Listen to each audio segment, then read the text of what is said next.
இஸ்ரவேலர் மக்கள் எல்லாரும் அந்த சிவந்த சமுத்திரத்தை தாண்டி வனாந்திரத்தில் நடந்து வருகிறார்கள். கிட்டத்தட்ட 3 நாட்கள் தண்ணீர் இல்லாமல் அந்த இடத்துல நடந்து வருகிறார்கள்.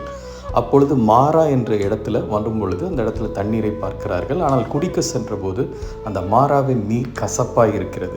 உடனே எல்லாரும் சென்று மோசே இடத்துல போய் முறுமுறுக்கும் பொழுது ஆண்டவரிடத்தில் மோசே கேட்கிறார். அப்போது ஒரு மரத்துண்டை காண்பித்து அதை போட்ட உடனே அந்த மாராவின் கசப்பு நீர் மதுரமாய் மாறினது. அதே போல் நம்முடைய வாழ்க்கையில் இந்த கசப்பான வியாதிகள், கசப்பான பிரச்சனைகள் எது இருந்தாலும் நம்ம கர்த்தரை நோக்கி கூப்பிடும்போது அதற்கான சொல்யூஷன் அவர் தரார். கர்த்தரை கூப்பிடாமல் நாமளே நம்மளுடைய சொந்த மூளையோ உலக லாஜிக்கல் திங்கிங்கிலோ போகும் பொழுது பார்த்திங்கன்னா அது நமக்கு டேமேஜஸ் தான் அதிகமாகும். காலம் தாமதமாக ஆக நமக்கு மரணத்தை நோக்கி போகின்ற பிரச்சனையாக அது மாறிடும். ஆனால் ஆரம்பத்தில் நம்ம ஆண்டவரிடத்தில் கேட்கும் பொழுது அவர் தமது வசனத்தை அனுப்பி நம்மை விடுதலை ஆக்குகிறார்.